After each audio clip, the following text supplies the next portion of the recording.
Um, Welcome to our seventh NERO webinar. Today we're going to discuss a short-term scientific mission topic that was held in the summer of 2024 in the context of the NERO cost action. The title of this webinar and of course of these short-term scientific missions was real-time wildfire analysis in the National Authority of Emergency and Civil Protection in Portugal. In terms of topics, we'll have 5 presentations. I'll get to that in a couple of minutes. Just to give you a brief context, assuming that not all of you are yet familiar with NERO. NERO is a cost action. So it's stands for the European Network on Extreme Fire Behavior. And the idea is to, of course, advance the current state of knowledge and practical tools on wildfire behavior. And one of the key points of NERO is to bridge researchers and practitioners, reducing the gap that we already know that exists between fire operations and academia and science.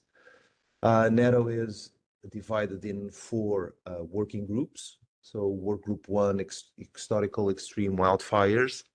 Work group 2 is process-based analysis of extreme wildfire. Work group 3 is capacity building. And work group 4 is communication and outreach. These webinars are part of work group 3 and 4. One important aspect of NERO, and being a cost action, the main goal is to basically do networking. And one of the instruments that NERO has or provides to its members is the opportunity to participate in exchanges. The term is short-term scientific missions, although as you will see today, and this is a good example, we also have,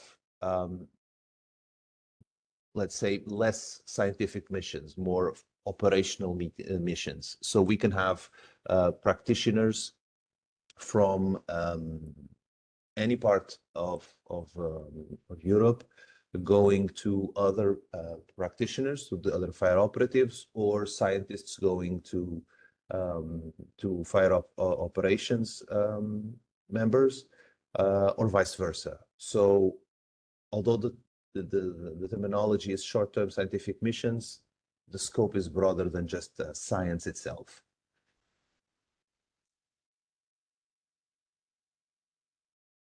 In terms of this specific short-term scientific mission, like I said, it was held in the summer of 2024 for several weeks. The goal was to perform real-time wildfire analysis in the National Wildfire Decision Support Cell, which is a cell that I think Alexandre Peña will explain in a few minutes. I'll just give you a brief overview. It's a decision support cell that is mainly composed of fire behavior analysts from the Special Emergency Force. And it's based on the National Command. And so they basically do real-time wildfire. Well, they have several competences, but one of them is to do a real-time wildfire behavior analysis on the fly to wildfires that are occurring usually during the summer season. In terms of contribution to NERO, this is a contribution, these short-term scientific missions were a contribution to the wildfire analysis methods, which is WG2. And we had a total of 7 members that participated in this short-term scientific mission, not all at the same time, scattered but during the summer season. In terms of agenda for this webinar today, so we'll start with an overview of the work developed by the National Authority of Emergency and Civil Protection, and in particular, the National Decision Support Cell, that will be given by Deputy Alexandre Peña. And then we'll have 4 presentations, sorry, by the NERO grantees. So the people, both fire operatives and researchers that came to Lisbon and experienced and worked alongside fire operatives in this National Decision Support Cell. The idea is that for them to give you some insights and to share the knowledge that they gain from the experience of performing real-time wildfire analysis. They will also approach the added value for them specifically of doing this short-term scientific missions. Hopefully some of them will also give us some information on how this experience can be integrated to improve their own organizations. Of course, don't forget that some of them are researchers, some of them are fire operatives. So this will be a little bit different depending on where you come from. And of course, lessons learned from this short-term scientific missions. And then in the end, we have a discussions phase, which is open to all participants. And without further delay, let's move to the first presentation of Alexandre Pagna. Alexandre, go ahead. Good morning to all. Just share my screen. Can you confirm that you see my screen? Yes. Okay, so my job is to present the National Authority for Civil Protection and to show what is the support cell that Ackley already talked about and what is our response in case of forest fires in Portugal. So before to start to talk about the civil protection itself, this is the risks that we in Portugal are submitted. As you can see, these are the main ones that were brought by a project some years ago and define wildfires as one of the main risks in the country.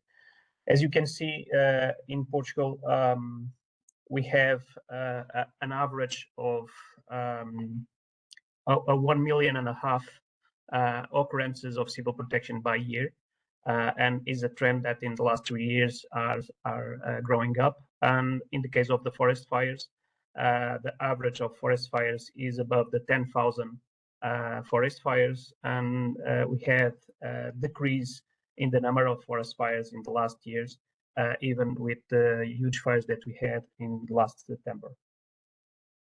So as a system of civil protection, we work in three different axes: the political one, the technical one, and the operational one. The civil protection is the main driver for the operational one, and is as works at 4 different levels in the country. The national one and the regional one is organized by the National Authority for Civil Protection. At local level, we have the municipalities as the main responsible, and we have 2 services autonomous in the Azores and Madeira Islands. The main objectives, as all civil protection systems, is to prevent collective risks, mitigate the risks, develop the rescue and relief in case of major accident or catastrophe, and to support the decision makers.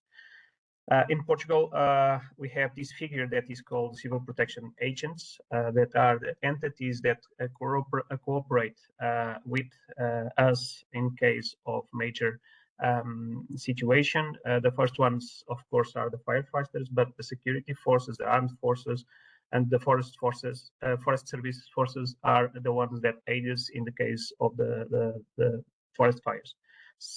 Red Cross is an entity that works with us, is not a civil protection agent, but gives us help in the healthcare part. So at the civil protection, we have the responsibility to plan and coordinate all the policies in the field of events. So in this case, we have the responsibility to prepare and to deliver plans for avoid the situations. We have the oversight of the firefighters' activities and the responsibility for planning and coordination of the response. and in the case of civil emergency planning in situations of crisis of war. We also the responsible for the Civil Protection Special Force, and in the end, we are the focal point for the international cooperation in situation of major events. We are organized in all the territory.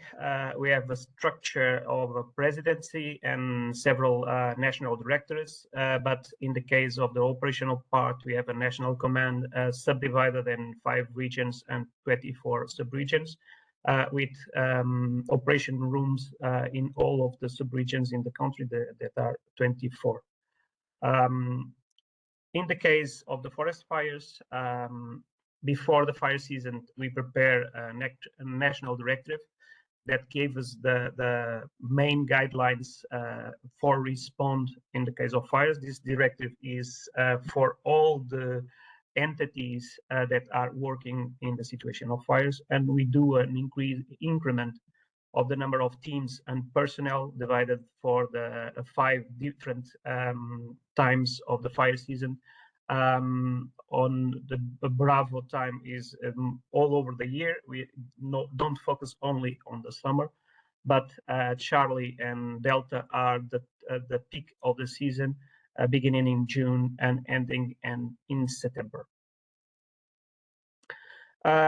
In case of aerial assets, these were the numbers of the last year. We had 43 aerial assets for all over the country. Divided in light helicopters on your right, on the map on your right, and light airplanes and heavy airplanes and heavy helicopters on the map on your left, giving capacity to respond in most of the country. And as you can see, the majority of the assets are positioned in the northern part where the number of fires are higher. In case of response, we follow incident command chain that gives us the responsibility to the coordination of the operation for the first chief of team that arrives on the scene. But as soon as a firefighter arrives, the coordination passes to the command, passes to that firefighter, and this chain can go up as the complexity of the fire and the number of assets involved, getting to the structure of the National Authority for Civil Protection that can advocate the command of the situation. In the case of a fire, most of the alerts come from the 112 or from the lookouts that are put on the ground. These ones relate to the sub-regional command nearest to the place, and then we do the deployment of the light helicopter and the first light assets from the ground. That is reinforced with the mobilization of the 3 fire departments or fire brigades that are closest to the scene.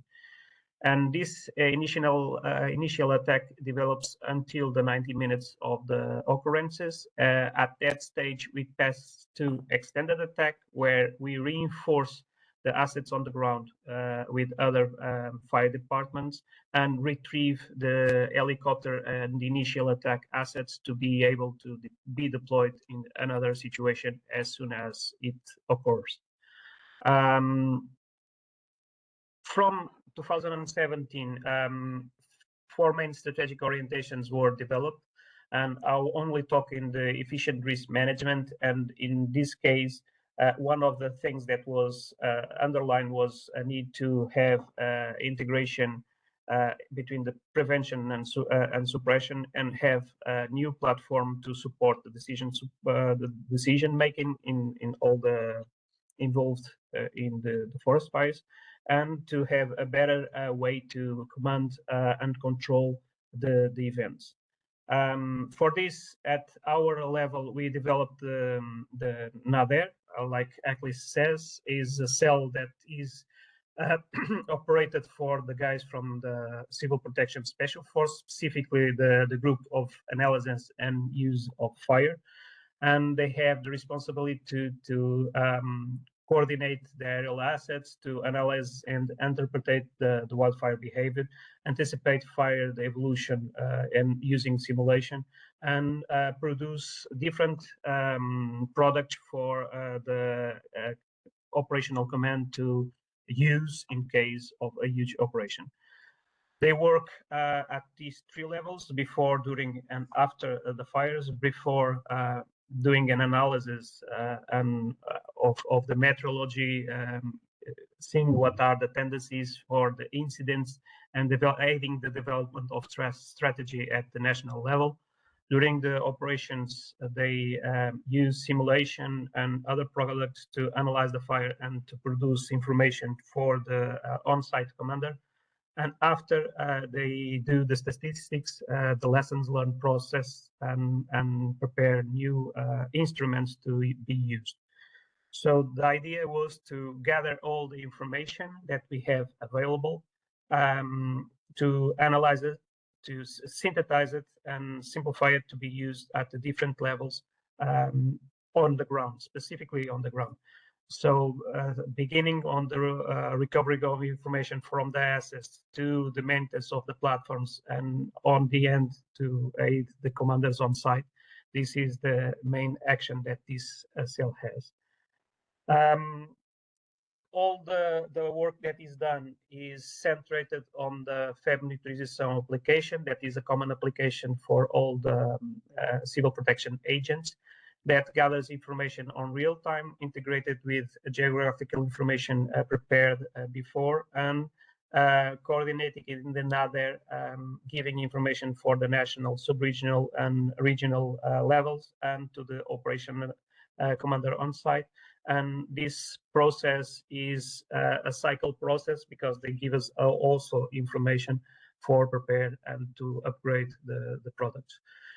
The two main products are the preemptive analysis that is done each 3 days on the peak of the season, with meteorological information, analysis of the fire risk by region, and analysis of the behavior of the forecast behavior of fire. At the level of the operations, we have the operational analysis, that is a product done for each one, for the major incidents that we have, and has a meteorological forecast for the next hours, normally between 3 to 12 hours, the fire prediction and fire behavior, the priorities for the operationals to implement on the ground, and safety recommendations for them. The cell also aids the national authority to produce public informations, and this was an example of a product released in 2023, if my mind is right. And this is disseminated by the social media of the national authority. This is fire simulation used in one of the fires, and this product is delivered also for the commanders on site, to aid them to implement a strategy to respond to that event. These are sites from other post-analysis products for the evaluation and to the lessons learned in case of each one of the fires. One of the projects that we had with ESA in 2022-23 was the creation of the implementation of the fire reconstruction process.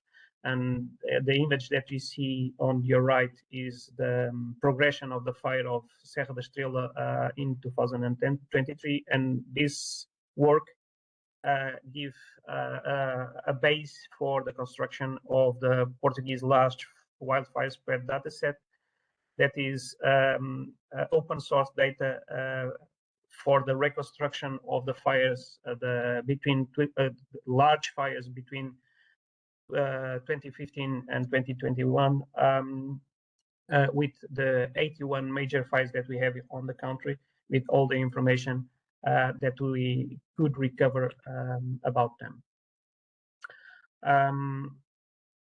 Other product that is always been updated is the different thematic GIS layers that we have on the FEB monitorization, and these are examples of some of them: the fire risk, the fuel fuel models that we are always upgrading each year for the tool to be available with the best information.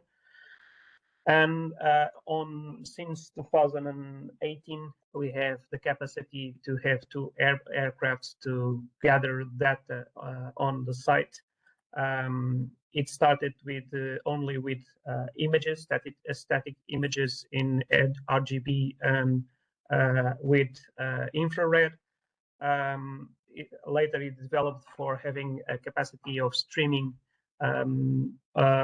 online streaming of the fires for the operationals.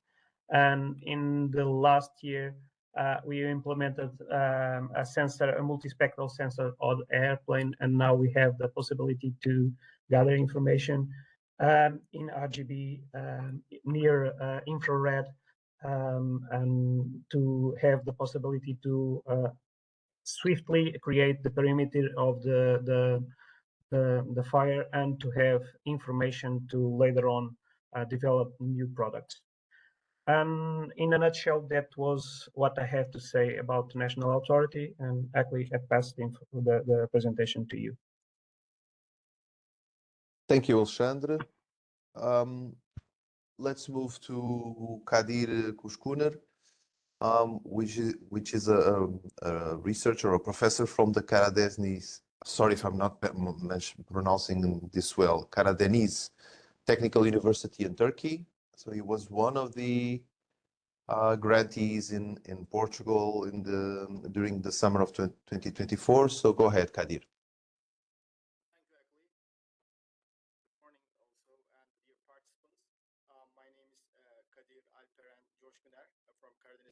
University. I'm a researcher, and my research field is forest fires, and especially fuel and fire management, fire behavior analysis, and using remote sensing products in forest fire analysis. And today, I will try to present the overview and outcomes of the short-term scientific visit at National Wildfire Decision Support Cell in National Authority of Emergency and Civil Protection in Portugal. Is it moving? Sorry. Yeah, okay. First of all, and I would like to thank the hospitality of the emergency civil protection staff, especially Alexander Penha and Dr. Akta Benali from University of Lisbon, and the chair of Dr. Theodore Guinarius, who is the chair of the NERO project, for the opportunity, for providing me the opportunity of short-term scientific mission in Lisbon. The duration of my visit was 10 days in mid-August, and I worked in National Decision Support Cell to analyze fires, to fire reconstruction and reporting. And I also had an opportunity to participate daily briefing meetings in civil protection, and also have an opportunity to discuss about overall fire management activities in Portugal with various level staff of the civil protection. The objectives of the short-term scientific visit of mine was to enhance the understanding of decision-making chains and fire and environmental monitoring and data interpretation. I had an opportunity to use Portuguese web-based operational decision support tools, referred and FM, and to explore the data used in wildfire analysis in this system.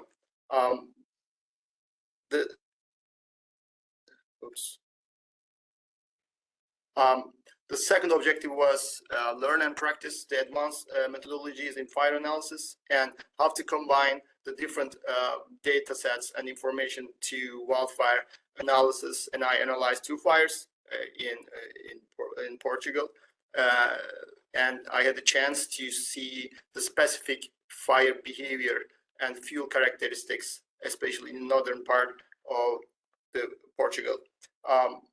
The last objective is to conduct a comparative analysis of decision-making approaches between 2 countries, and Portugal and Turkey.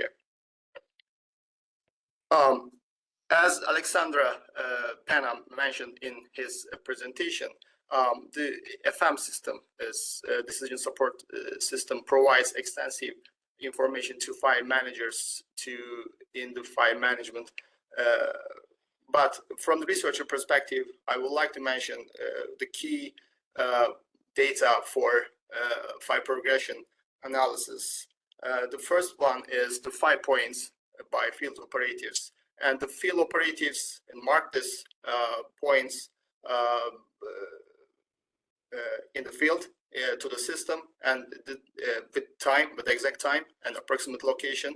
So, and the type of the point, for instance, active or extinguished or high intensity. So it helps to draw the fire risk occurrence and validate the fire progression.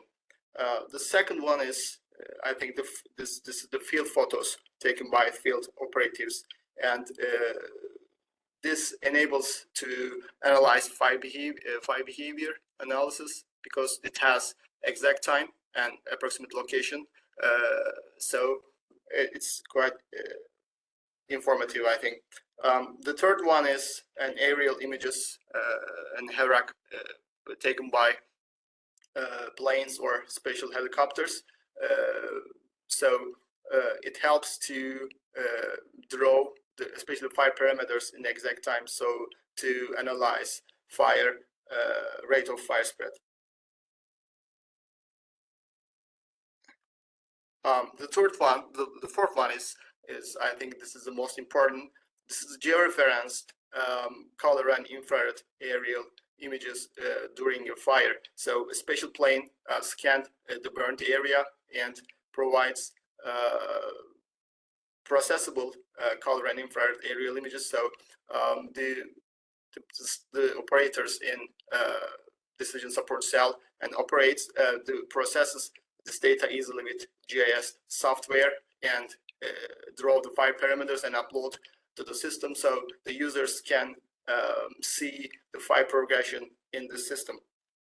The last one is the meteorograms provided by a Portuguese National Weather Service for the burnt area. So it helps to interpret the fire behavior characteristics for the researcher. So it includes necessary predicted weather parameters, for instance, wind direction and wind speed, temperature, relative humidity, as well as that fuel moisture content, helps to interpret the fire behavior characteristics. So with this information and additional satellite data information enables to make comprehensive wildfire progression analysis. During my visit, I analyzed 2 fires in Sotel and Vimioso for fire progression and to calculate fire behavior parameters and rate of fire spread, fuel consumption, and fire line intensity using both the FM system and satellite data. The right one is Vimioso fire burned 2,000 hectares and ended near Spanish border.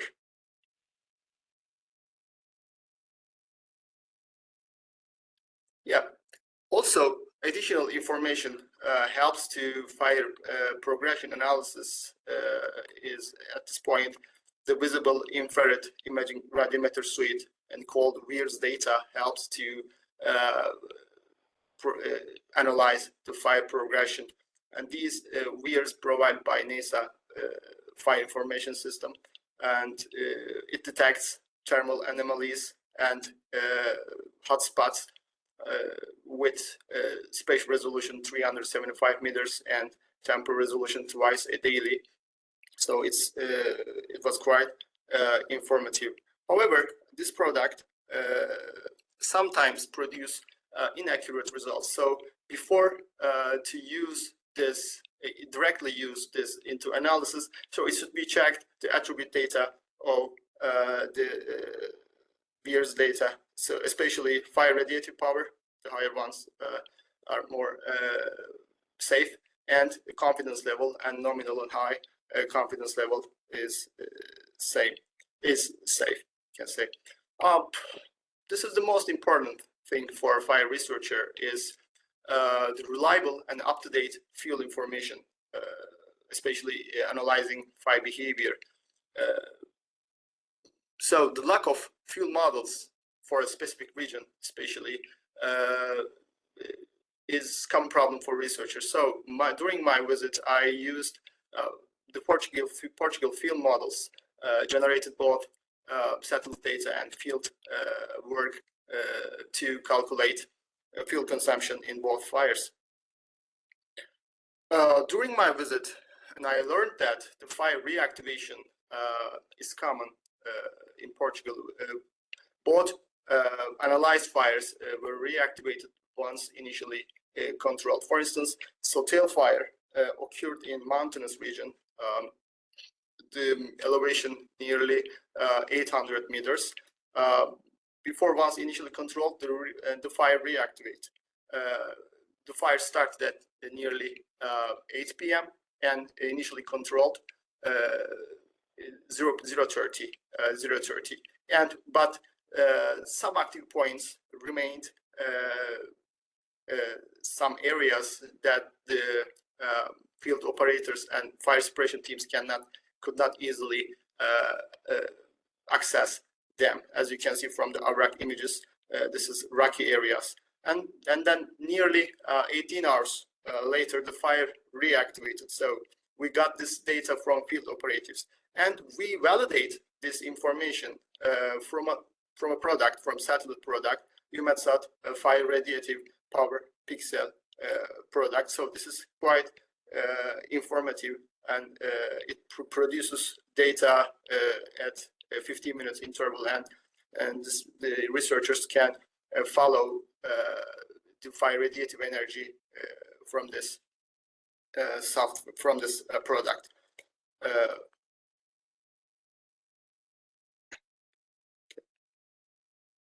Yeah, but this product has some limitations, like other passive sensors. For instance, we could not follow the fire radiative energy and other analyzed fires, the Vimioso fire, because a persistent cloud cover covered over the burnt area and prevented the satellite sensor from the collected data. But despite this, so this is quite informative for researchers to follow, to analyze the fire radiative energy in the analyzed fires. Finally, as I said before, I had an opportunity to join the meetings to discuss overall fire management in various level of civil protection stuff, and I gathered valuable insights to compare two countries and improve the decision-making chains, decision-making processes. So in Turkey, from a researcher perspective, a key takeaway or take-home message is the importance of georeferenced data during a wildfire. So in Turkey, we can follow the fires with UAVs in real time, both color and infrared. But these data cannot easily processable for researchers to obtain, for instance, fire parameter to calculate rate of fire spread. At this point, the Portuguese approach is quite useful, I think. So the plane flies over the burnt area and scanned area and produces georeference and easily processable data. And as a researcher and an advisor of the National Fire Service in Turkey, and I recommend them, at least one of the drones. The GDF has 14 UAVs, operational UAVs, to monitor fires. at least one of them, equipped with georeferenced imaging equipment to, by doing so, if I hope that we, as a researcher, we can follow and generate more reliable, useful, and also better information from the fires in Turkey for fire progression analysis. Thank you very much. Thank you, Kadir, for the very detailed presentation with a lot of information and data to be discussed further on. Without further delay, Mr. Georgios from NOAA, so researcher from the National Observatory of Athens, meteorologist. Please, the floor is yours. Yeah, hopefully you can see my presentation in full mode, right?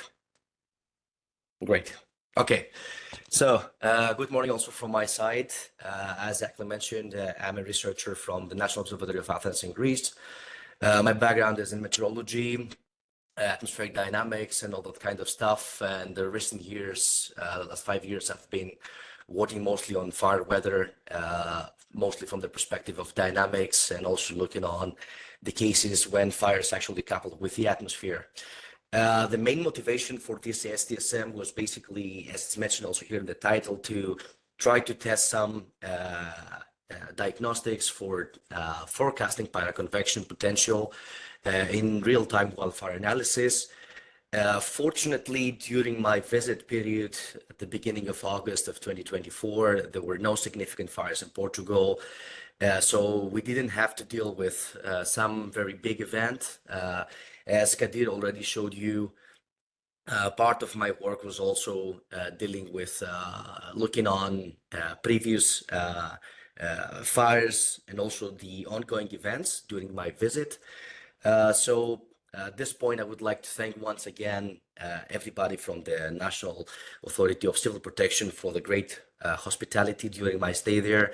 Akli and Alexander, we had a lot of discussions during my visit there on how they operate things, and also with everybody within the decision cell. So it was a great experience as a researcher to dive into the operations and how people handle a massive amount of information that they have to convert to actionable, basically decisions on the field, and advise everybody for their own safety and for the population safety.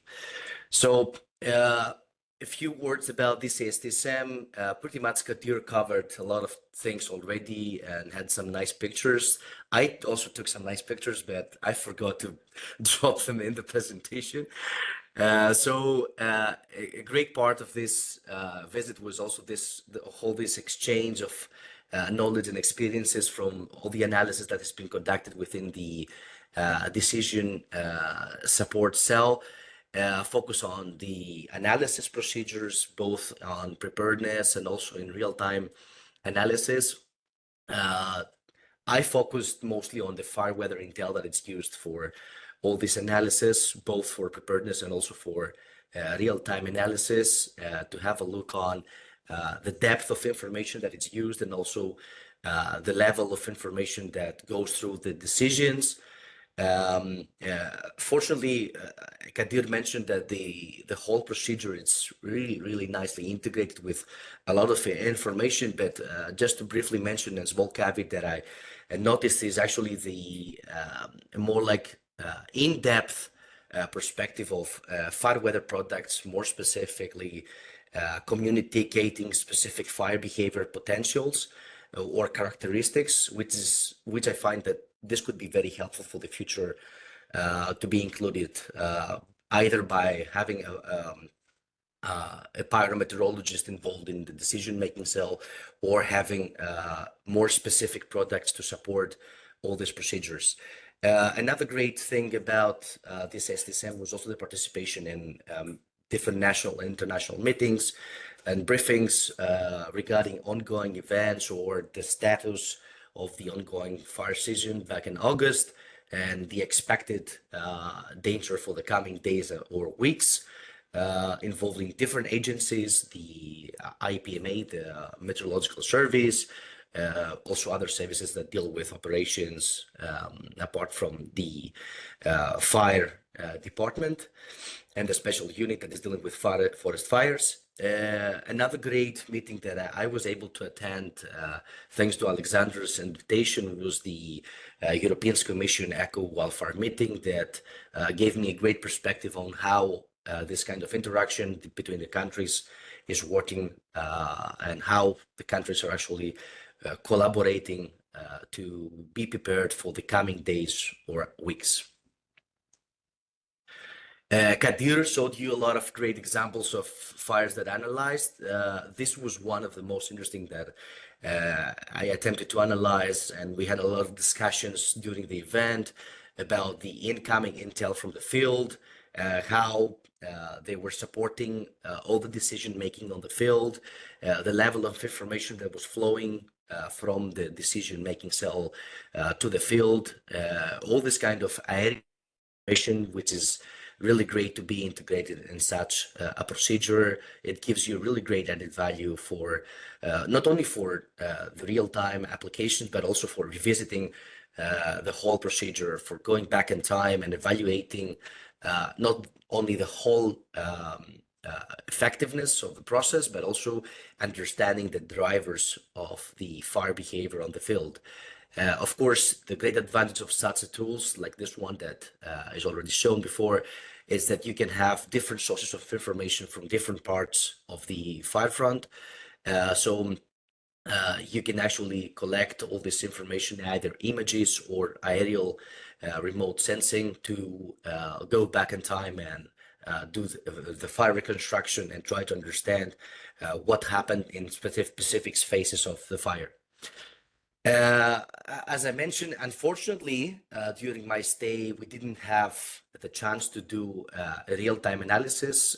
There was also the limitation of limited weather information or weather data available to do a real-time application of some of the diagnostics that we already apply in Greece for assessing the potential for pyroconvection. So we decided to focus on a previous wildfire in Portugal that was already shown earlier from Alexander, the Serra da Estrela fire back in August of 2022. So we went back to this fire and focused on the fire behavior at different stages, focusing on the perspective, from the perspective of fire weather conditions and this kind of drivers for trying to understand the fire behavior on the field from day to day. At the beginning, I have to mention that the fire started on August 6th, and at the beginning, the fire for the first 4 days exhibited mainly wind-driven characteristics driven by the southeasterly wind flow. It's also a very complex topographic area, so there was also an interaction with the topography, and sometimes the fire was also was topographically driven in some parts of its lifetime. But on the 10th of August, basically a blow up of the fire occurred. And as you can see with the red colors in this figure, I'm not sure if you can actually see. Wait, I can use the lesson point. So we wanted to investigate what happened on August 10th, and we got this basically the largest rate of spread during the whole lifetime of the fire. So the fire started down here in the south, and from day to day it was affected to the north, and then it was reignited at some point a few days later and moved to the southeast.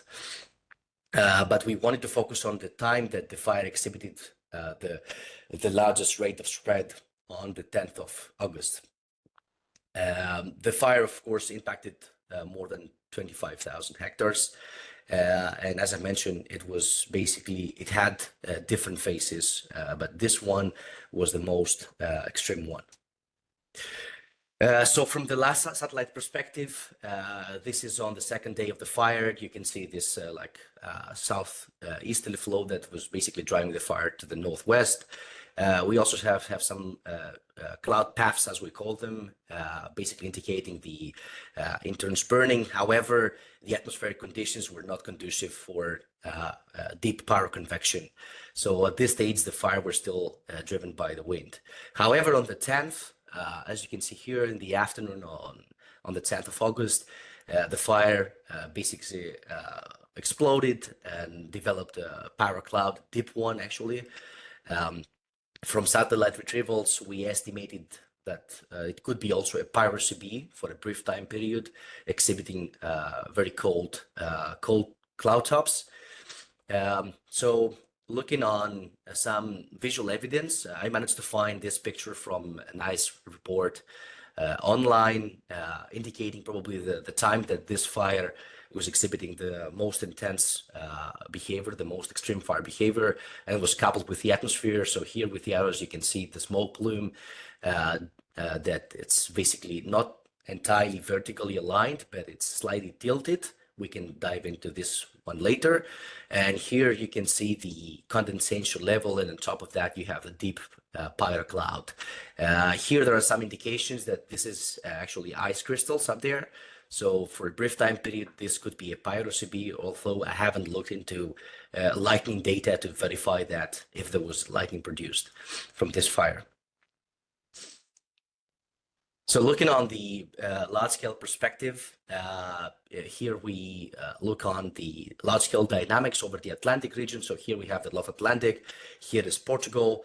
The main driver for this event on this day was this kind of cut-off low. This is an upper-level disturbance that was creating favorable conditions for the development of such deep pyroclouds in case you have an intense burning fire.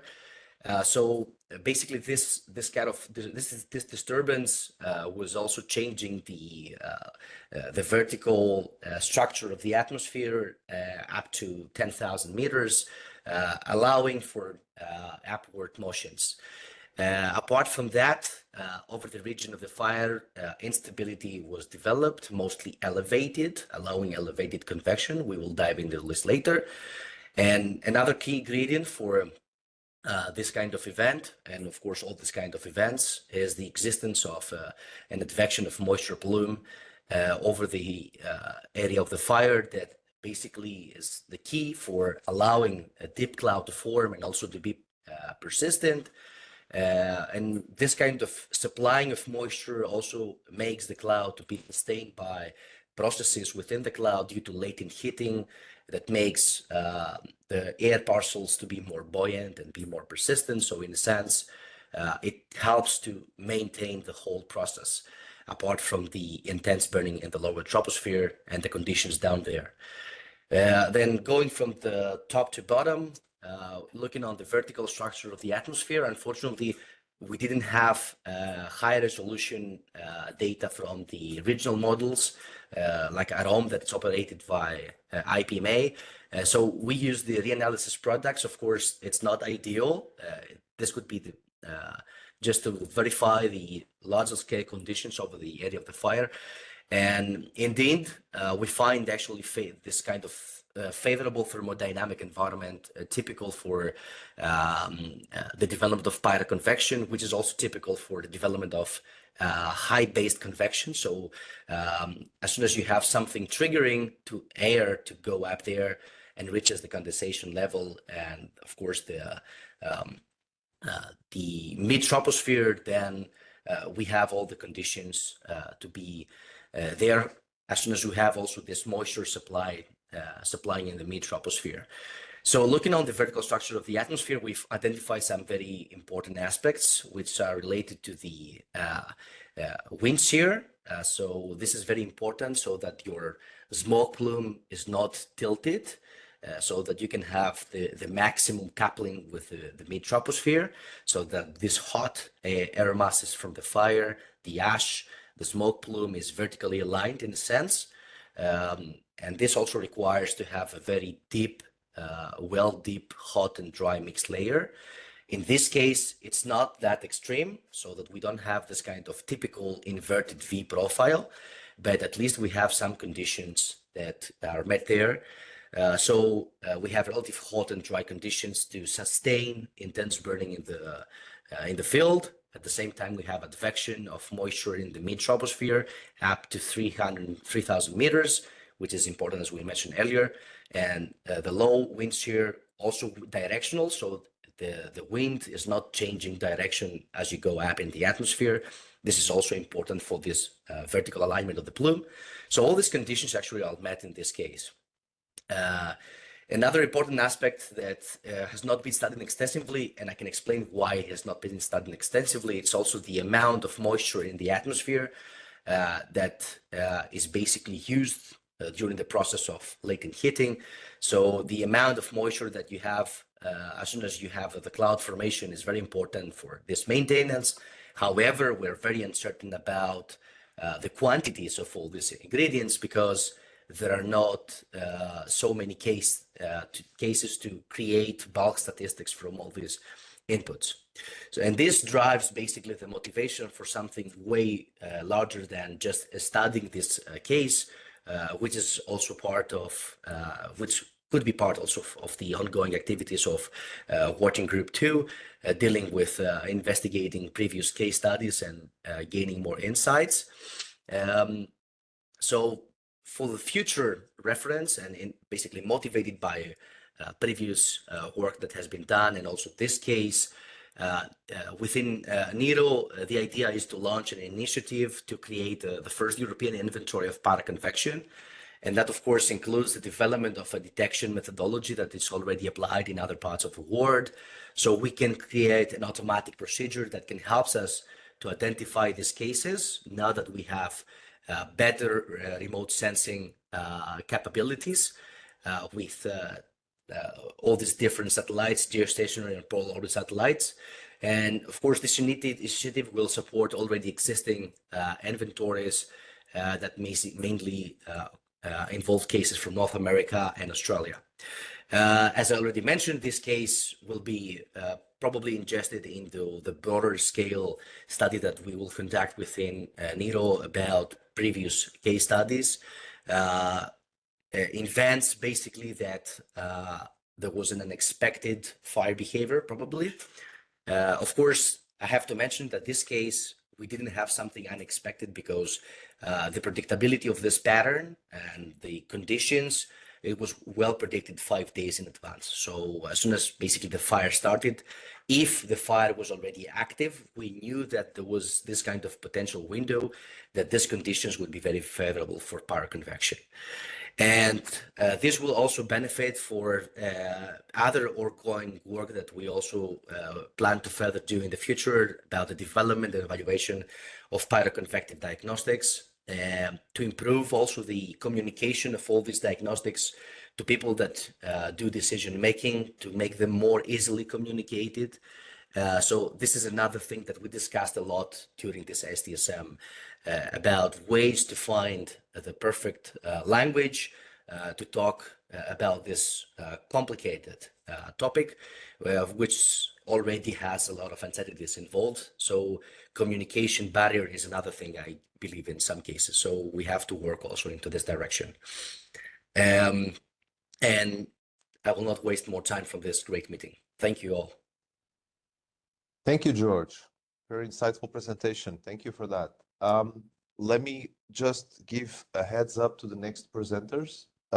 We are supposed to have 10-minute presentation. We are going a little bit, we're a little bit late on schedule, so I would ask the next presenters to try to keep it on time. Okay. Thanks, Kadir and George, for basically not allowing enough time for the next presenters. I mean, they will probably hit you someday when they find you. Thanks for that. So next presentation from Luca Di Giammatteo and Franco Casula, both fire operatives from Italy, one from Sardinia, the other from the Abruzzo region. So please, Franco, try to keep it in 10 minutes so we still have time for some discussion. Okay, thanks.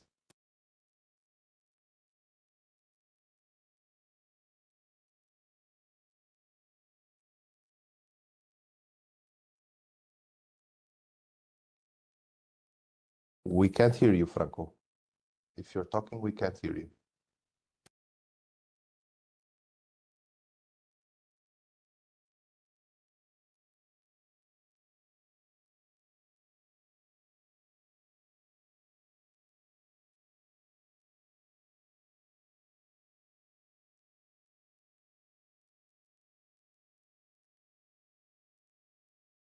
Oh, can you confirm that you can hear me now? Yes, yes. You're in the second slide. Right, Yeah.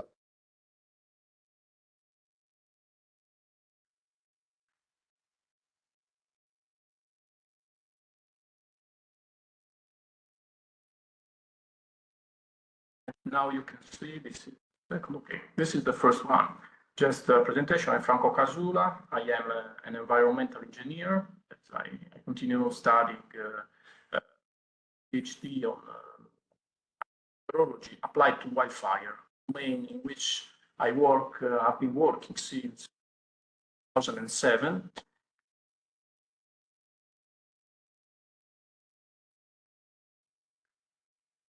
Franco, we can't hear you. Sorry. Should we try to maybe solve the sound problems, the audio problems, and maybe in the meantime move to Valentina and Michele, so you can try to solve the problems? Yes. Okay, Yes. Valentina, Yes. Valentina and Michele. So can you please step in to allowing us to gain some time to solve the problem? Yes, okay. I can share the screen. Thank you. Okay. Can you see it? Yes, I think so. Yes. Okay. Okay, then, good morning, everybody. I'm Valentina Bacciu, and I'm researcher at the National Research Council of Italy in Sassari, based in Sassari, and together with my colleague Michele Salis, today I will show you I will gently present you the activity that we carried out during our short-term scientific mission at the National Authority and Emergency of Civil Protection in Lisbon. Then, sorry, okay. Not moving the, okay, I will do that. So Michael and I were the first two, let's say, guinea pig, the first two researchers hosted by the School of Agriculture at the University of Lisbon and the NADER of the National Authority of Emergency and Civil Protection for a period of 10 days, from the 19th of July till the 28th of the month. And our two STSMs, our two scientific mission, had some differences in terms of main objectives. But overall, we share the following goals: sharing and acquiring knowledge on the use of various types of data, fire, weather, environmental in general, to support operational decisions, improve also our skills in terms of real-time wildfire analysis, learning from a fire management-oriented approach, and also understanding the process, the decision-making process to support fire suppression operations. So during our short-term scientific mission period, relatively moderate weather condition led to fewer fire than usual. Only in the month of July, only about 417 hectares burn, compared to an average of 2,800 hectares for the period 2006-2023, according to EFIS data. So it was a very good period. Although a significant event of about 88 hectares occurred indeed the first days of our mission. nearby Cascais. So the Alcabidesh Cascais wildfire occurred the 21st of July. And then we selected that fire like a test case to learn about the routine task at Nader, including monitoring condition, interpreting fire indices, developing strategical fire analysis through the use of the information, the various type of information collected in the fire monitoring platform that already Kadir, but also George perfectly explain in their functions. So thanks to this monitoring platform, we explore the field data that are being collected during a wildfire, but also all the other, let's say, information that are uploaded in the platform. We evaluate and build the fire progression, and we analyze the fire behavior in order to interpret strategic fire suppression decision-making processes. So the fire monitoring platform has been already presented by either Alexandre Peña and Kadir.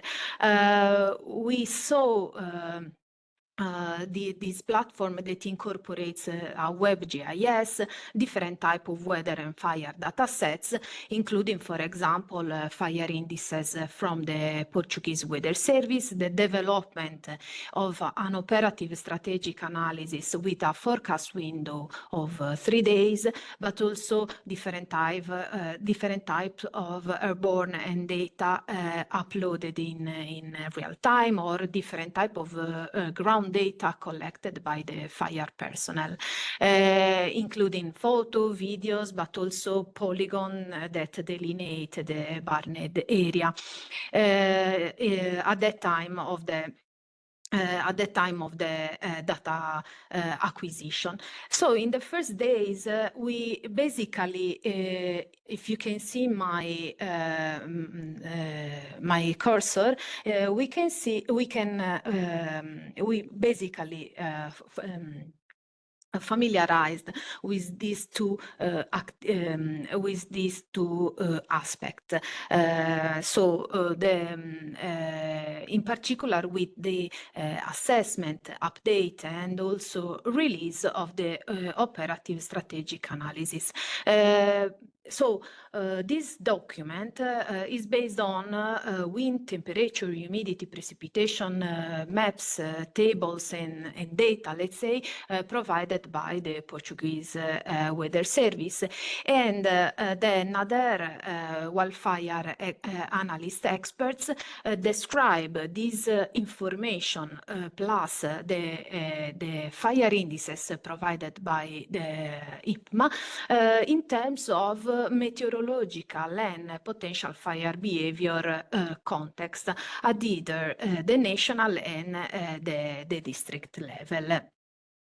Then in parallel, we also explored the other information collected in the platform, including, for example, airborne or ground data of various type, using the Alcabidesh Cascais fire as a case studies. For this event, then we were able, we prepare a detailed report covering the fire environment characteristics, the fire isochron reconstruction, the fire behavior analysis, and also we discuss the interplay of the environmental factor on fire dynamics, trying to identify the key fire spread pattern and the critical turning points in terms of fire drivers, like the wind influence or the fuel load characteristic impacts on the fire behavior, the topographic effects, and also the firefighting activities. Ultimately, this work will contribute in deliverable 1.1 of the NERO project, which is aimed to support the development of an open access European fire database. So overall, all these activities allow us to explore how this huge amount of data collected in real time during fire occurrence can be used, organized and used, and can contribute to the study of fire behavior, either in real time and in past events. Concerning its use in real time, all this information very well categorized in the platform can support the enhancement of operational fire suppression strategies, including also suggestion in the engagement to retreat in the field, choosing the firefighting approach. But also they can be used to tailor and calibrate tools like fire models to better predict the fire behavior and then support efficiently fire management strategies in real time. As far as the past events are concerned, clearly all this amount of data and the data integration itself is very important for an accurate reconstruction of case studies. Improving then our knowledge on the driver affecting fire behavior, but also this can help in better understanding how fire behavior is linked to its effect, and then can help also to support the designing of more robust and responsive fire management strategies, either in prevention term, but also preparedness terms, so different phases of the fire management strategy. So to conclude, we can say that this STSM offers us a unique chance to learn how other countries integrate knowledge into operational procedure, emphasizing the importance of interdisciplinary collaboration.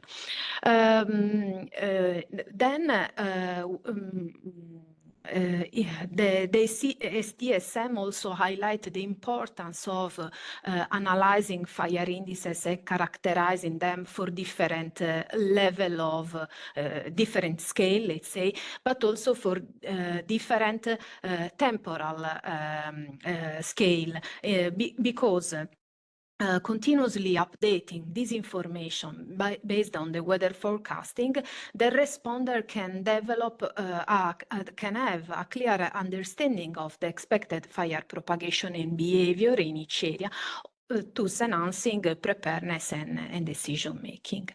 Then the integration of fire monitoring sources, environmental data, and decision support tools like fire spread modeling can significantly help in designing more robust fire suppression strategies, as I said before, at short, medium, and long term.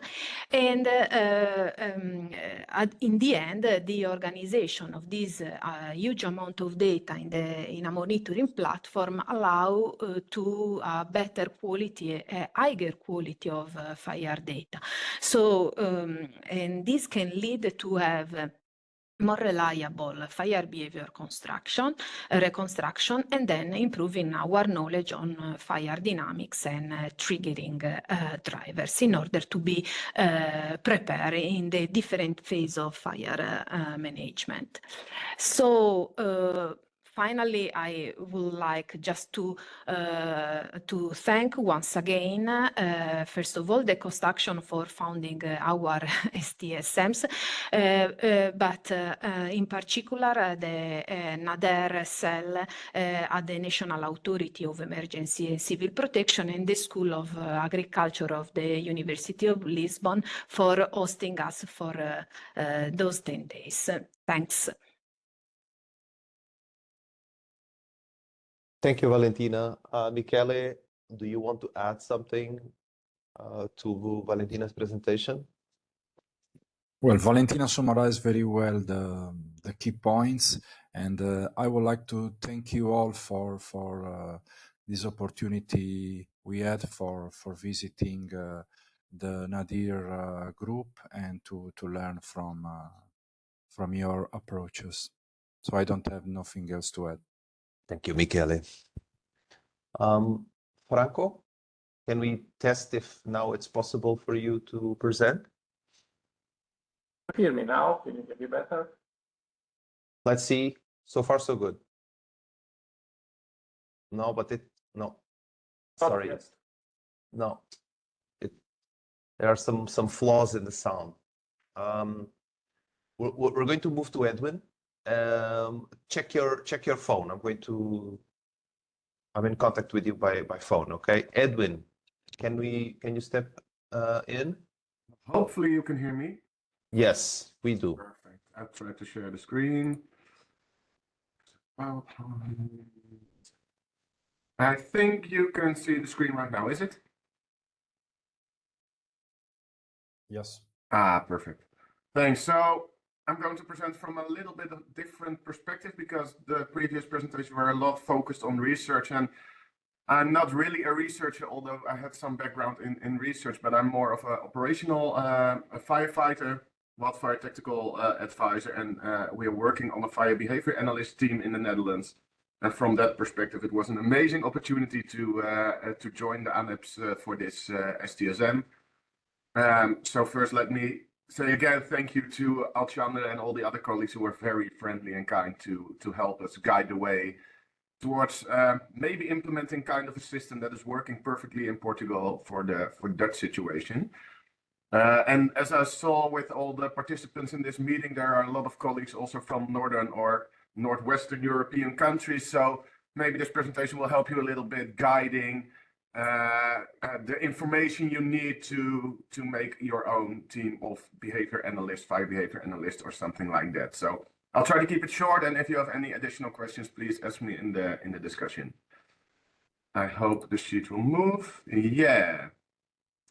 So to say how to apply this situation in the Netherlands, and all the previous colleagues in this presentation have showed you the system, how the system works, and what the benefits of this system are. So I'm not going to go into that system too much. But to say it is quite easy to use the method that is used in Portugal on the system that's working in the Netherlands, for example. So what you can always do, regardless of the country you're in, is a strategical analysis, like Alexander already said. What is the weather expectation for the next 3 days, and how does that influence the wildfire risk in a country? You can do that quite easily if you have the information and if you have the knowledge. You can do tactical analysis during fires. What will the fire do? What can the fire do? And how can we prevent the fire from getting too big? Or what does the fire impacts in the near future? One thing I find very interesting were the briefings with all the organizations that are involved in wildfire management, and that is something that I think is more common in Southern Europe because you have a lot of issues on wildfires with all the other organizations. And for example, in the Netherlands, we see that it's more of a firefighter problem than a problem for nature organizations, for example. So to see all those organizations together in the briefing and getting all the information about the next days, about the next week, about the problems we are going to face maybe, is very relevant. And that's something that we have to put in place in the Netherlands too, in the near future, to tell our partner organizations which problems we are going to think are going to be there regarding wildfires. And very interesting is the real-time availability of information. I will come to that in the next slide. And I talked a lot with the fire analysts in this group, and two other benefits are the fire investigation and evaluation in the off-season. So if you have had the fires, then you should take the lessons learned to prevent these maybe mistakes, or to prevent situations like in the previous season to happen in the next season. So you can do that in your off-season. You can analyze the fires and you can take all those lessons learned to be better prepared for the next season. So this is the GIS system, which is shown already to you by the previous presenters. What's very interesting is there's a system with historical fire records and fire perimeters, so you know where the fires have been, how they have behaved, which problems you faced during during the fighting of the fire, for example. And that's something that I think most of the Northwestern European countries don't have in place. So we don't have any historical fire records or fire perimeters, or at least we don't have a lot of that information, and it can be very relevant to predict what the fire will do if it happens on a certain place. Real-time pictures and videos for analysis. And it was very interesting to see that for like 95% of the fires, we had these real-time pictures and videos from the watchout towers, from the helicopters, from the people on the field. But for some fires, like in the Algarve region, there were no pictures, and you saw also in the team of wildfire analysts kind of a, it was not real stress, but it was like, we don't have any image on what the fire is doing. We're getting information that the fire is getting bigger, that it is spreading towards another area, but we don't really know what the fire is doing. So you see the importance of these real-time pictures and videos to make an analysis of what the fire can do and what the fire will do. A lot of relevant map layers, like what fuel is on what place, what's the slope, what previous fires, like I said before. That's very relevant to do a good analysis on the fires. And of course, the positions of resources and personnel. Where are the resources put in place, and to see where they are effectively working or where there is a gap in your fighting of the fire. So the GIS system is helping very much fighting this fire on the most effective way, and this is something we don't have in place in the Netherlands, and I think we don't have in place in a lot of Northwestern European countries, which is quite easy to do because we all have vehicles with position, servers, etc. inside. So if you have the information and you put it in a GIS system, it all comes together and it will help you fight these fires. Some other easy to implement options, which are not all used in the NetAir system, but which you can use quite easily, is like a Telegram or WhatsApp group for operational purposes. So where you can share pictures, where you can share operational information with your colleagues. And something that is happening more and more over the past years is like a polygon method. What will the fire do in a certain polygon, and how will it spread? How difficult will it be to stop the spread to another polygon, to make it quite easy to understand what the fire will do? So to talk a little bit more about international collaboration, I did it in the previous presentation I did for NERO, but I think this is the key next to the research component, which my previous presenters talked about a lot already. International collaboration is needed for non-fire prone countries because we don't have the knowledge that is there in so much effort already put in place in Southern Europe. So we need to use the information and the tactics and the strategies and the systems they have working in Southern Europe for our own countries to be better prepared for the larger fires that will come towards Northwestern Europe in the future. So like an STSM or an exchange of experts or trainings like pre-positioning, there was a team of Finland, I guess, in Portugal when I was there for the STSM. So pre-positioning is also a very great way to share this information and to get the information to the people that do have to fight the fires in Northwestern European countries. And for international aid, it can be very relevant. So if you need help, for example, in the near future in Southern Europe, maybe the people you have trained in Northwestern Europe can help you fighting these fires. So the situation in Southern Europe is a warning for the Northern European countries. We see more extreme fire behavior. We see that the preparedness of countries, especially for non-fire prone countries, is less or is maybe not very well to the situations we are going to face. And we saw very large fires in the previous years in Sweden, in Czechia, in Germany, in the Netherlands. So we need to adapt. We need international assistance, and we need to learn from Southern Europe. And that's what I want to say about this whole STSM part. And I hope we can join the STSM in this year again with some of our wildfire behavior analysts, because the only way we can learn how to be effective in fighting these fires is to go to Southern Europe and to learn from the people who have so much experience over there, who have very good systems in place and who have a lot of knowledge about strategies, about analysis, etc., which really, really, really helped us in the Netherlands to improve our way of firefighting. So thanks again. This was it. And for the rest, I can only say, if there are any questions, please don't hesitate to ask them. Thank you, Edwin. We'll leave the questions for the last part. Let's see if Franco now can join in.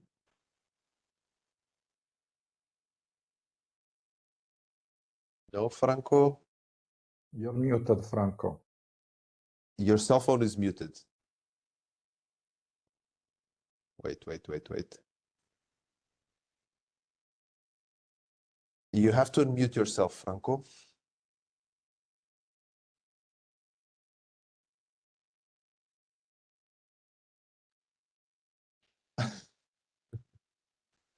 Yes, but your user is muted. I am speaking with the telephone, but Now it's okay. Now it's okay. I cannot understand if you can understand me here. Now we can hear you, but yeah, let's try to move on. I will speak like this then, without anything, just the audio of the computer if you want. Okay. Let's try to keep it in 10 minutes so we still have time for discussion, Franco. Maybe now it's better, I don't know. Maybe speaking closer. I don't know. Let's try. Just some moments. Sharing.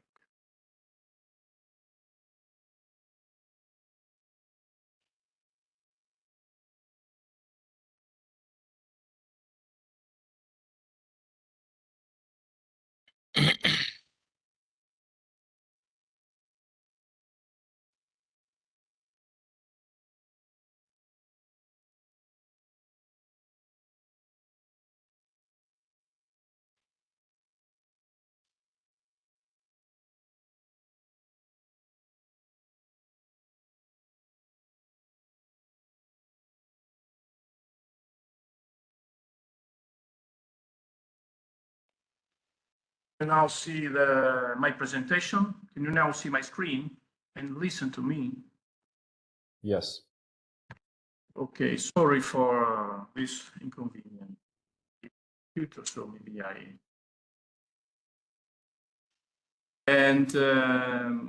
Wow. Você está ouvindo, olha? Hã? Čestite. Can I follow? Carry on, Franco, carry on. Okay, sorry. And environmental engineer, but I am a practitioner. I work as an incident commander and a wildfire analyst, terrain wildfire analyst.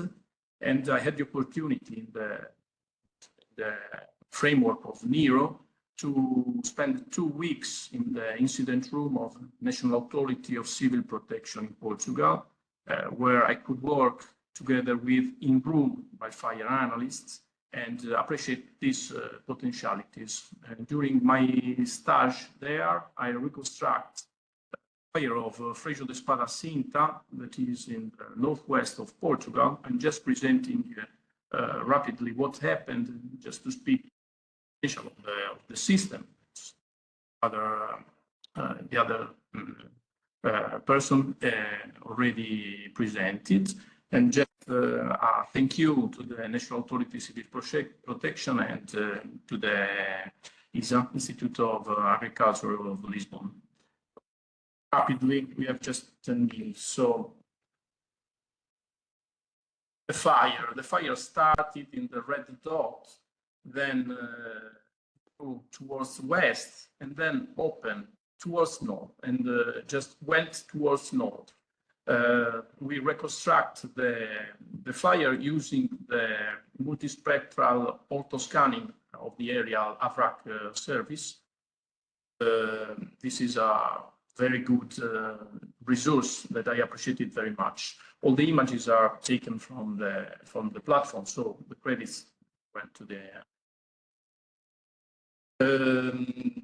fire start like this, goes uphill towards west, but the column is not very inclined. In this maybe it's driven by local wind more than by strong winds. And briefly, there are local winds because we can see some winds going, and variable as well, going towards west, going towards north. Anyway, when the fire arrived here to this set, this peculiar geomorphology, it changed from west, where it was going, it went towards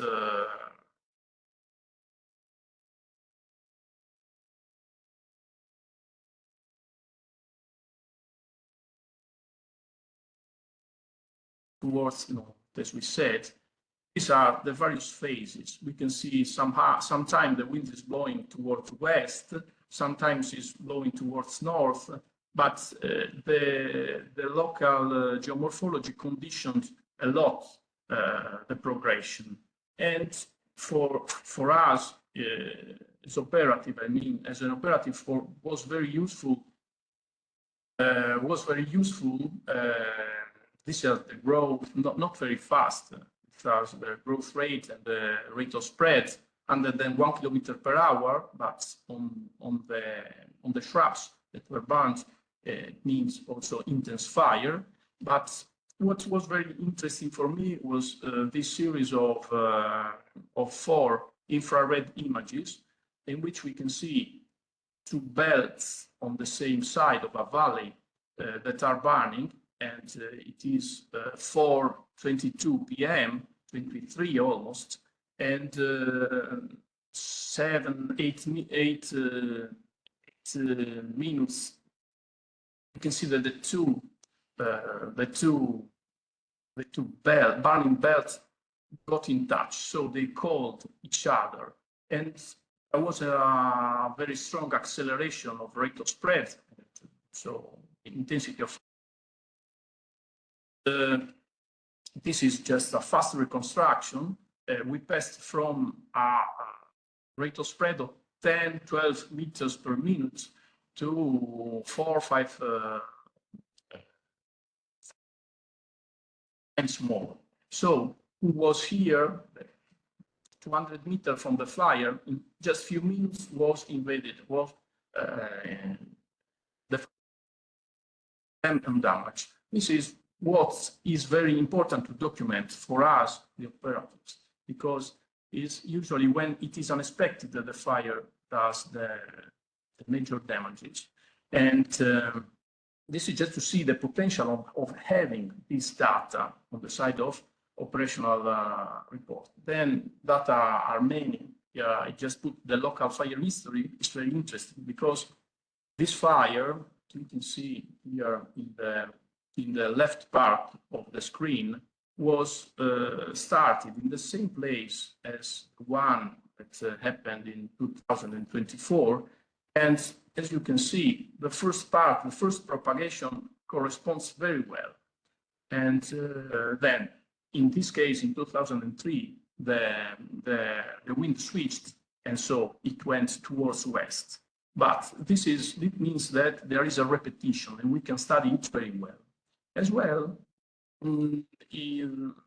I chose Fire de Spada Cinta, Freccio de Spada Cinta, because I already read of an accident that happened in 2003, in which 2 people lost their lives in this fire. And maybe it was a blow-up situation. Maybe, not maybe, it has been studied by Professor Viegas that there was a blow-up situation, acceleration of rate of spread and fire intensity. So maybe this context was very interesting. Complex topography, a very deep valley, this one that marks the border between Spain, the right, and Portugal, left, and is a very deep valley. The river is about 200 meters, while the fire spread to 600, 400 meters. So here there are several lateral valleys, and in this complex topography, the fire becomes unpredictable.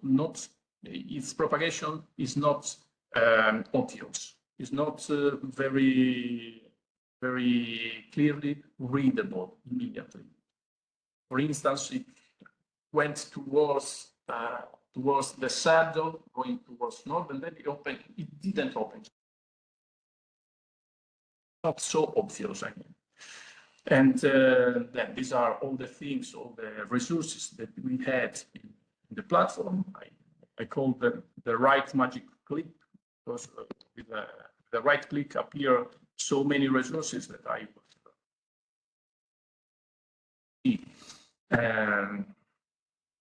fuel, moisture content, drought code, easy, etc. Something very, very well done in my opinion. And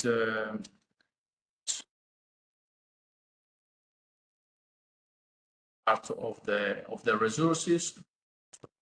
The mission is here. In one side, we can see if how temperature and relative humidity and winds goes. So there is a clear simplification of.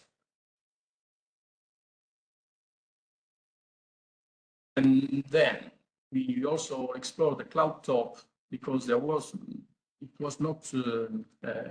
not predict any instability, but there was a strong flow from west to east that was feeding precipitation that happened in Salamanca, maybe 150 kilometers from the border. And so maybe this flow, we can speak with Georgios about this better than me. And this flow in the mid-troposphere and high troposphere was very interesting to study. We saw that there was a flux very, very, very intense, and the top cloud was above 9,000 meters. So many resources to be used. This is my observation. And personally, I want to underline that as me as a fire analyst in the terrain to see what happens, what can happen, and the resources in the incident room was very enriching experience.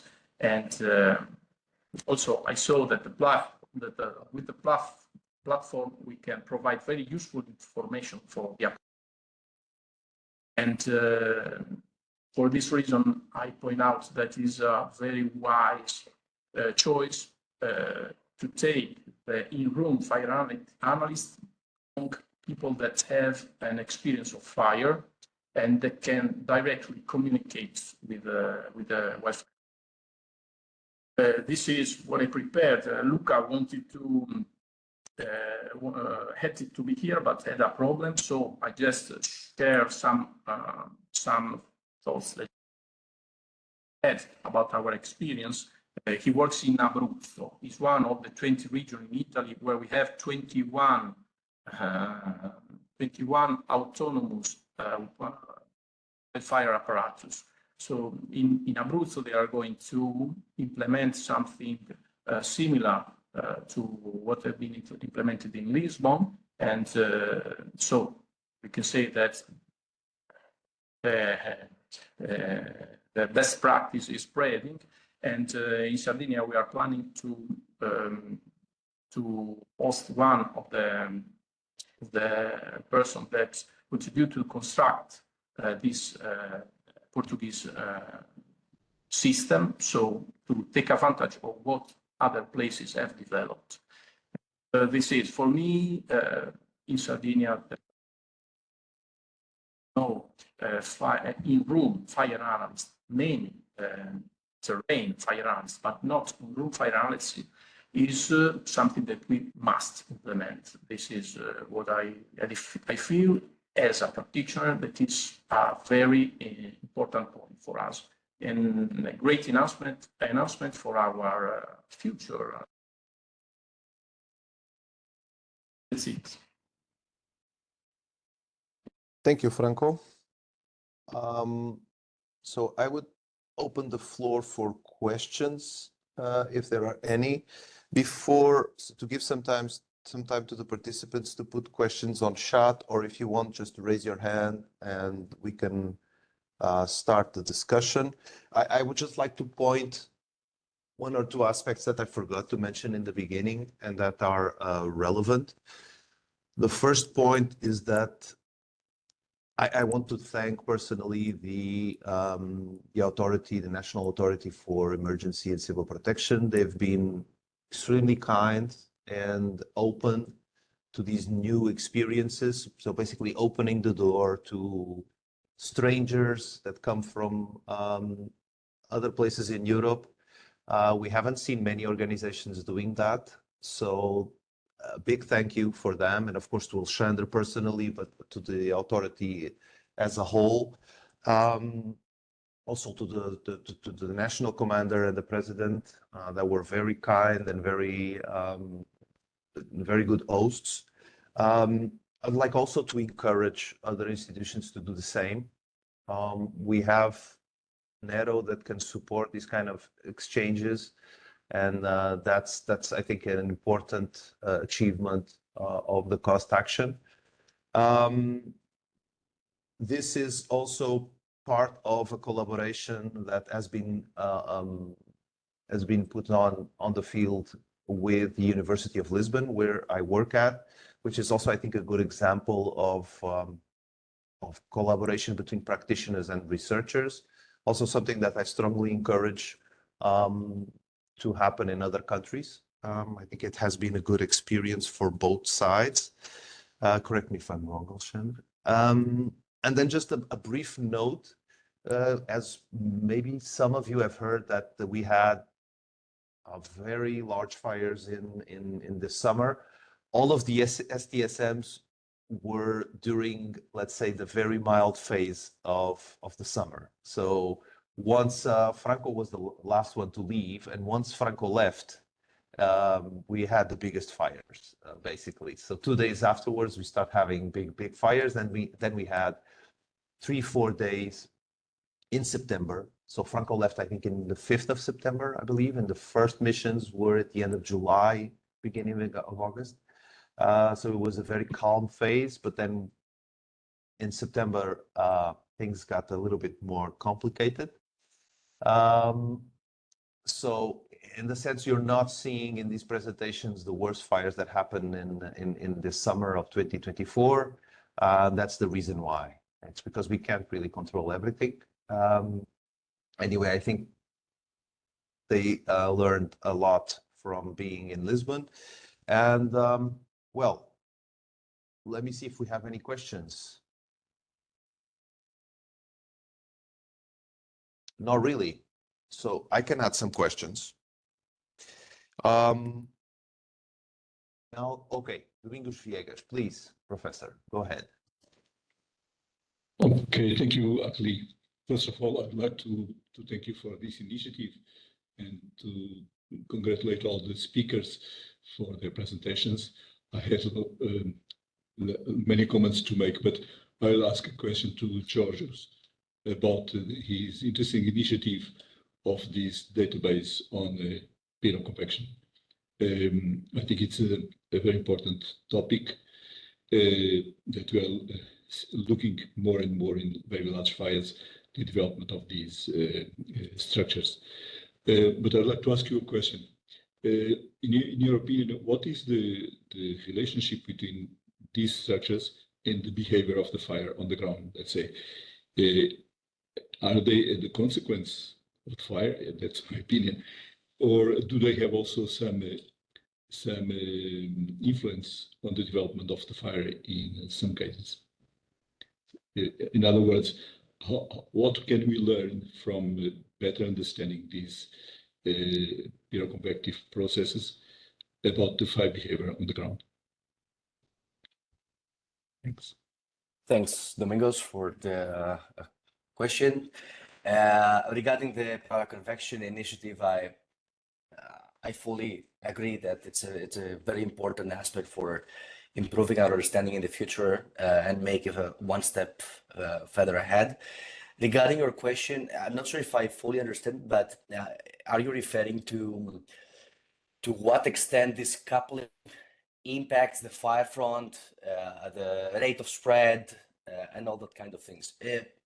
I think we still have a lot of questions also about that, because there's not a lot of observations from such events. And I'm talking about right observations from the field, how these plumes interact basically with the fire intensity.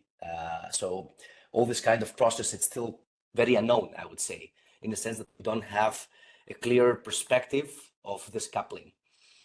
So I don't have an answer about that, but another aspect to think about the importance of pyroconvection is that you can also have a change of the wind field around the fire front, due to this basically inflow and outflow and all these downdrafts that you can get. So you can have completely an ordinary rate of spread, different directions, and massive spotting. So I would point to these two things, like the erratic fire behavior in terms that it changes dramatically the wind speed in the fire front, and then in terms of rate of spread through spotting, long range spotting, depending, of course, on the extent of the depth of this coupling, because not every case it's the same. So you can categorize the depth of pyroconvection based on the depth of the pyrocloud and how tilted the whole plume and the cloud is. So yeah, we still have so many questions to address in this topic. So I'm looking forward to go to this direction. Okay, thanks, George. There's another question, although I don't really see it as a question, but Eduardo, by the way, Eduardo is a fire behavior analyst from Portugal also. And he was in this specific fire of Serra da Estrela, as in many others. So for George, the question in chat or the statement in the chat is that it was possible to see why the behavior was different on day 10, so the 10th of August, compared to the 9th, because the weather conditions were similar and there were thunderstorms near the fire on the night, during the night on the previous night. So I'm not sure if this is a statement or a question. So either George, you want to comment, or Eduardo, if you want to add something so that we can maybe convert this to a question. It was a question because if they analyze, I'm interested to see if they have some results of it, because in the situation it's curious. We have some ideas, but we don't have the sure why that happened. Okay, so the suggestion is to look at the previous day conditions to see if things match up with what happened on the 10th, I think. George, any comment from your side? Well, I've looked on every day of the event. I'm not sure if I have the figure right now available to show you, but from my analysis, the vertical structure atmosphere was not very conducive on the night. There was another day that there were some kind of partly conditioning for development of pyroconvection after the rekindling on the 15th of August, if I remember correctly. But even in this case, the conditions were not so great for the development of deep pyroconvection. It was only basically inhibited by the mid-troposphere. But on the 10th, most of the conditions are met, apart from the conditions in the lower troposphere, which are not super ideal in terms of relative humidity depression in the lower part of the troposphere. So I'm talking about from the surface up to 3,000 meters or so. So yeah, I haven't looked on fire behavior data from 9th, but as far as I remember from a plot that they actually provided, the rate of spread on the 9th was not that extreme as on the 10th. And I remember that we had discussion about the whole transition from the one process to the other one, because I also looked on the topography of this area. And I think, I'm not, actually please correct me if I'm wrong, but I think at some point near a small village, there was a big valley, and there was spotting across the valley on the other side of the mountain. Mm-hmm. And then basically from this side of the mountain, the fire spread it towards the northeast and then ended up down another valley, or a kind of not steep canyon that has a direction from the southwest to the north, from the southeast to the northwest. I can actually show you the plot for this one, if I'm allowed to do so. Yes, you are, as long as you can make it more or less quick, so we can open. Yeah, of course. Question. Yeah, because apart from the conditions that were available for pyroconvection, I think that also the interaction with the topography played also a key role. for this case there. Just a second to find this one.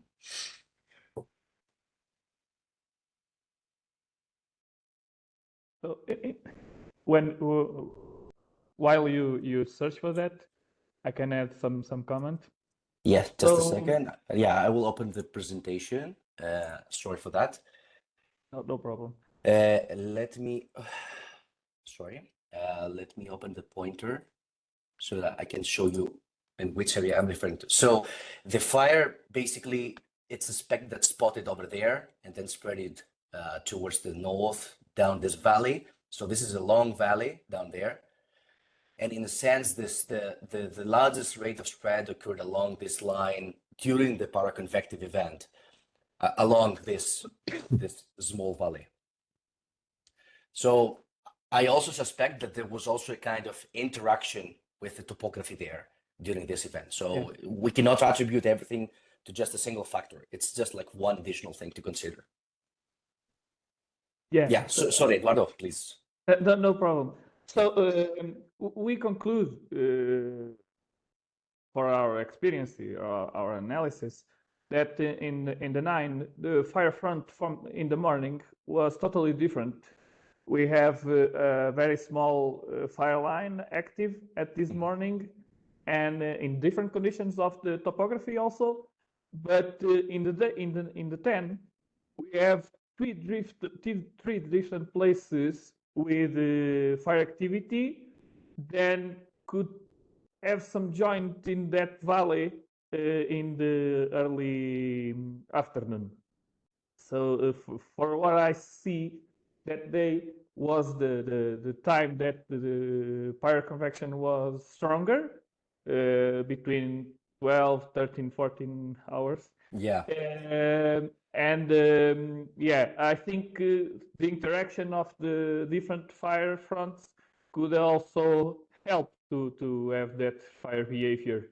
So I'm just curious if you, for your analysis, you could find another explanation.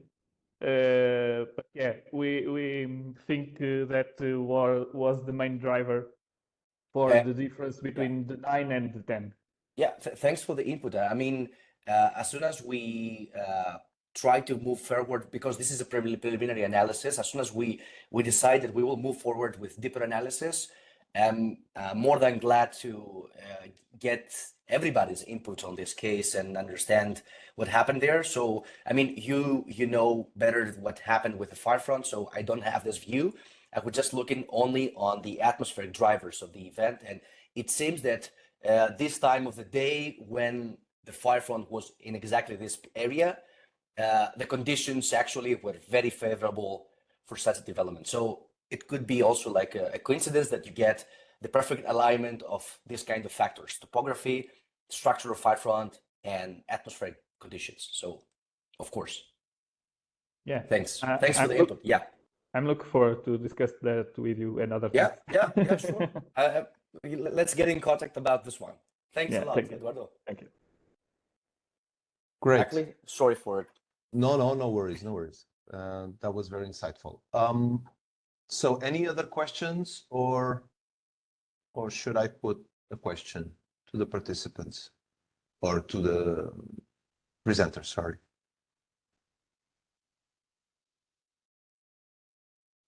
Okay, no other question, then I'll move on. So maybe a question for, I don't know, for all of you, maybe except George, because he already answered to some questions.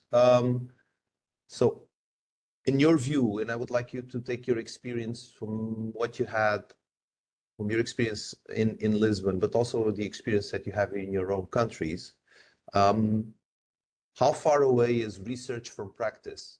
And I would start with researchers first. Let's do a researcher and then fire operatives maybe. So what's your opinion on the gap, on the distance, if there is a gap or a distance between what you currently do and what your colleagues, your research colleagues do nowadays, and the needs of fire operatives, practitioners doing fire behavior analysis or fire danger outlooks for the entire country. I can start. Michele, go ahead. Okay, thank you, Akli. Well, this is a good question. In my opinion, there is a gap between research and operational activities. In my opinion, something that can be improved is the collection of data during real fires, because sometimes when we do research, we don't have enough information to understand rate of spread, flame length, fire line intensity, or also the practical problems that the institutions can face during real events. This is something where, in my opinion, there is possibility of improving the research activities, and this kind of experiences that allow researchers to gather information and to understand how fire spread and behave also in different countries, because we can have an idea of fire spread and behavior for our areas, but facing fires that are spreading in Portugal with different fuel types, or also in other countries, is an enrichment, and this is something that, in my opinion, can be important for the research groups. Okay, let's move to Edwin, because he's on a tight schedule. Edwin, do you want to address this one? Perfect, thanks. What I saw is that the information that is being done by research, is being get by research in Portugal, really helped to be used in an operational way. So, for example, which fuel types do we have? How do these fuel types burn? When can we expect convective fire behavior, etc.? That is all done by research, and then you can use it to actually predict fire behavior. So that's something we still have to develop in the Netherlands, for example. But we know now we need to develop to be to better in predicting fire behavior. So we will work on that. We will do a big research program in the next 2 or 3 years to get more information about fire behavior. So that was really interesting to see. Okay, thanks, Edwin. Kadir, do you want to, or Valentina, to be more polite? Valentina, do you want to address this question? Yeah, I agree with Michele that data collection is one of the main gaps that for sure we need to fill. But also, I would like to say that we need to further work on, in general terms, so on the interdisciplinary collaboration. Even if, for example, in Italy, in Sardinia in particularly, this thing is already well advanced. I feel that we need to work more on that, to recognize each other, the importance of our knowledge, the importance of the work we are doing on the same topic, even if we see different aspects. So we need to work on that, on this recognition and on the trust that each other have. One particular element that I would like to stress is that sometimes the governance of this type of service, etc., rely a lot on the political willingness. And sometimes when this lack, there is this gap between the academic and the operative world is growing. We as a researcher and Franco, like as an agent or other people working, in the field, we are working always together, trying to merge the two edges of this gap. But we we need to work more on higher level to make politicians and overall the general governance understand that this interdisciplinary collaboration is something that we cannot postpone more, let's say. Okay, thanks, Valentina. Kadir, go ahead. Thank you, Akli, and I agree with all the presenters about the scientific and a relationship with scientists and the practitioners. But in Turkey, there's no actual problem. So yeah, as I said before in my presentation, there's a problem with processable data for fire behavior analysis, but they are trying to understand the scientific perspective to improve their methodologies in fire analysis. So they are integrating new technologies for fire monitoring. So we are trying to help them, but they are very open to share all the information about forest fires, so to produce scientific outputs. Okay, thank you, Kadir. Who am I missing? Franco, go ahead. Yes, I think that it's something that we started, but we must continue. Me, I did something on site and something on practitioner, and embody two experiences is a value. So also to take a torch for a researcher is an experience. Doesn't mean that everyone must do both experience and theory, but one of the ways really familiarize with the practice and the theory goes together, and we must develop something. I agree that something must be done in the higher levels. If I don't know, Green New Deal, etc., founding new knowledge, in the sense that they want to push on the research. Okay, that's great, but we know already many things, and many projects already said, conclude that we must manage fuels, but doesn't arrive in reality. It doesn't happen something that research already points out. We must manage fuels, so prevention, etc. So the gap is also that many things have been already theorized, maybe. So in theory, they are clear, but then to implement it in reality is always very difficult. And this is another gap. So yes, the two communities must collaborate, but also the two domains must collaborate. What has been already proved in science must be implemented in reality. That's it. Thanks, Franco. Alexandre, do you want to add some comments? You have a more or less higher level view of the topic? Yeah.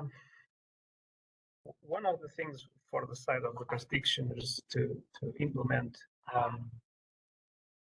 knowledge and to be a part of the process of research is to be able to identify the gaps for the research and the objectives of the research. It's not easy for us that we are already with ongoing actions or with ongoing processes to adopt what the researchers bring to the table. What I see is that the research and the development should be done since the beginning until the end of the project as a whole, and the two parts should participate since the beginning until the end of the process. I don't know if I'm correct or clear, but this is a process that has to be seen as a whole and not only as an end. Just give some new ideas and try to implement it. We should be part, the practitioners should be part also in the creation of the ideas. Mm-hmm. Yes, that's very clear, I think. Georgios, please. Yeah, thanks. So just to briefly supplement my previous comment to when I was addressing Dominga's question about the implications of this kind of cases, but it's more like a generic comment. I mentioned earlier the phrase, the right observations. And I mean here, I mean, all this kind of approach is very important, and it's very good that it's already implemented, but in order to be able to more efficiently bridge this gap between scientific knowledge and decision making, we need to transform the information to impact-based forecasting. And to do that, you need quantitative analysis, because the qualitative analysis, it's a bit subjective sometimes. So to avoid this kind of bias in some instances, you need more observations, the right observations, to be more to be able to quantify things and make this kind of connections between all these complex interactions. Otherwise, if we end up talking about this kind of subjective discussion about, I think that this looks extreme, or this looks, I don't know, whatever, we will end up back to the same loss of trust between the decision makers and the researchers or the analysts. So in order to make this connection and to improve the already existing knowledge and build on top of the previous one, and try to make our basically theoretical approach more applicable and more easily communicated to people that don't have the time to deal with a lot of information, we need more quantitative fire behavior observations from the field to make these tools, approaches, better integrated into operations. And that's what I wanted to add. Okay, thanks, George. Yeah. Thanks to all of the presenters. We are a little bit late on schedule, so if there is no other burning question, I would wrap this up. Again, thank you for all the participants for sharing, for coming. Also, thank you. Okay, we have a question from. Oh, now we have two questions. No, one. Niccolò Montorselli. Hope I pronounced it well. Niccolò, do you want to put a question? Okay. Okay. It was an accident. Okay, no worries. So to the presenters, thank you for your time. Thank you for coming to Lisbon also. For the participants in this webinar, thank you for watching. Let me tell you that we are going to build also a report synthesizing all of the analysis that was done during the summer of 2024.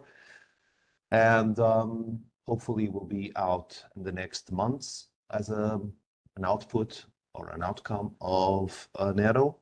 And thanks again for joining, and I wish you a great day. Thank you. Bye-bye. Thank you. Thank you. Bye-bye.